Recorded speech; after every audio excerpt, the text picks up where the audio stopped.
अल्हम्दुलिल्लाहि रब्बिल आलमीन वस्सलातु वस्सलामु अला सय्यिदिल अंबियाइ वल मुरसलीन। तमाम देखने वालों को जुनैद इकबाल की जानिब से इंतहाई मोहब्बत के साथ अस्सलामु अलैकुम। नाज़रीन किराम, आज बस एक हसीन सी रिवायत बयान करने को दिल कर रहा है। पता नहीं क्यों ये सामने आ गई, दिल चाहता है कि आपके सामने बयान करूँ। मेरे आपके सरकार मदीना सल्लल्लाहु अलैहि वसल्लम को अल्लाह ताला ने जो तसर्रुफ़ अता किया है साहब, वो बियॉन्ड द इमेजिनेशन है, यानी वो बयान से बाहर है साहब। किसी का इल्म महदूद हो सकता है, वो अपने महदूद इल्म के मुताबिक जो है वो इस बात को अगर एसेस करना शुरू करे तो हो सकता है वो इफ अगर मगर के चक्कर में उलझ जाए, और बहुत से लोग उलझते भी हैं।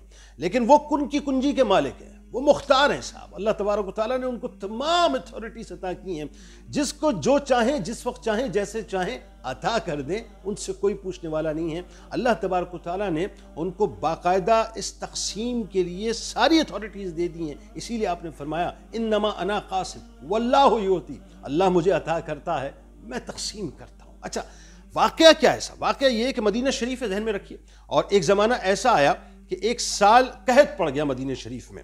आप जुमे की नमाज के लिए खुतबा दे रहे थे, रसूल करीम सल्लल्लाहु अलैहि वसल्लम मिंबर पर तशरीफ फरमा है। एक शख्स ने खड़े होकर अर्ज़ किया कि या रसूलल्लाह सल्लल्लाहु अलैहि वसल्लम, घोड़े भूख से हलाक हो गए, बकरियां भूख से हलाक हो गईं, आप अल्लाह ताला से दुआ कीजिए वो हम पर पानी बरसाए। सरकार मदीना सल्लल्लाहु अलैहि वसल्लम ने इंस्टेंट अपने दस्ते मुबारक को दुआ के लिए बुलंद कर दिया। हज़रत अनस रज़ियल्लाहु तआला अन्हु बयान करते हैं कि उस वक्त आसमान शीशे की तरह मुकम्मल तौर पर साफ था। अब ये ज़हन में रखिएगा, ये थोड़ा सा विजुअली आपको खाका बनाना है, यानी ये इसकी बिल्कुल इस तरह की मिसाल है कि आज अगर बिला तमसील अर्ज़ कर रहा हूँ कि अगर आज कोई वेदर फोरकास्ट करे तो जाहिर है मतलब वो फोरकास्ट हम देखते हैं कि साहब मतलब कितना अबर आलूद है, बारिश के कितने इम्कानात हैं, 10% हैं, 20% हैं, 30% है, तो लोग वेदर फोरकास्ट को बड़ा फोकस कर रहे होते हैं। अब आप ज़रा सोचिए कि मतलब बिल्कुल साफ है, आसमान बिल्कुल साफ है, फरमाते में इतने में हवा चली, यानी जैसे ही आपने दस्ते मुबारक बुलंद किए इतने में हवा चली, उसने अबर को उठाया, फिर उस अबर के बहुत सारे टुकड़े जमा किए, यानी बहुत सारे जो टुकड़े थे अबर के वो आहिस्ता आहिस्ता जो है वो जमा होना शुरू हुए और जमा हो गए, और आसमान ने गोया अपने दहाने मुकम्मल तौर पे खोल दिए।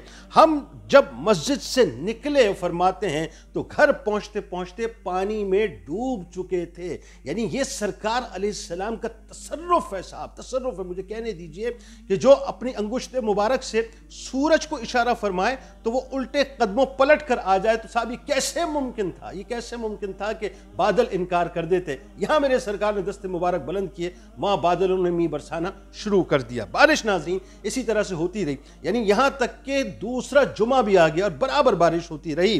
तो दूसरे जुमे को वही साहब, यानी जिन्होंने खड़े होकर सरकार अलैहिस्सलाम की बारगाह में अर्ज किया था, वो साहबी रसूल सल्लल्लाहु अलैहि वसल्लम दोबारा खड़े हुए और अर्ज किया कि अल्लाह के रसूल सल्लल्लाहु अलैहि वसल्लम, मकानात गिर गए, दुआ फरमाइए कि अल्लाह तबारक व तआला बारिश को रोक दे। अच्छा, अब सरकार मदीना सल्लल्लाहु अलैहि वसल्लम ने मुस्कुराहट, यानी आप मुस्कुराए, आपने एक जस्चर मुस्कुराहट का दिया और आपने फरमाया, फिर आपने दुआ के लिए हाथ बुलंद किए कि ऐ अल्लाह, हमारे चारों तरफ बारिश बरसा जहां उसकी जरूरत हो और हम पर न बरसा। जरा तसर्रुफ पे गौर कीजिए साहब मेरे सरकार के, और अथॉरिटी पे गौर कीजिए और मान देखिए अल्लाह से क्या है कि जो मैं कहूंगा वो यकीनन मकबूल किया जाएगा। बिल्कुल ये हजरत अनस रज़ियल्लाहु तआला अन्हु फरमाते हैं कि मैंने जो नजर उठाई तो देखा कि उसी वक्त अबर फटकर मदीने के इर्द गिर्द यानी मुकम्मल तौर पे सरपेश की तरह हो गया था। यानी आलम ये हुआ साहब कि जो अबर बरस रहा था मदीने के ऊपर, रसूल करीम सल्लल्लाहु अलैहि वसल्लम ने जैसे ही दुआ की कि या अल्लाह हमारे चारों तरफ बारिश बरसा, वो सारे के सारे बादल फटे, मदीने के चारों तरफ चले गए और उसके बाद बरसना शुरू हुए, और जहां सरकार अलैहिस्सलाम यानी मदीने शरीफ में मौजूद थे वहां बादल न बरसता था। वो चाहे इशारा करें तो मदीना यानी जलथल हो जाए, बादल अपने सीने को खोल दें, और वो चाहें और एक मरतबा इशारा फरमाएं तो बादल मदीने के अतराफ में चले जाए। सरकार अलैहिस्सलाम से अपने ताल्लुक़ को जोड़ लीजिए साहब। याद रखिए, जो जीता है या जिसको जीने का सही सलीका मिलता है, यूँ कह लीजिए कि जिससे दुनिया और आखिरत में सब कुछ मिलता है, वो सरकार ही के दर से मिलता है। जो इस दर से फिर गया फिर वो दर बदर भटकता है। इस दुआ, इस उम्मीद, इस यकीन के साथ इजाज़त दीजिए। अल्लाह ताला आपका, हमारा, हम सब का आमीन। अल्लाह हाफ़िज़।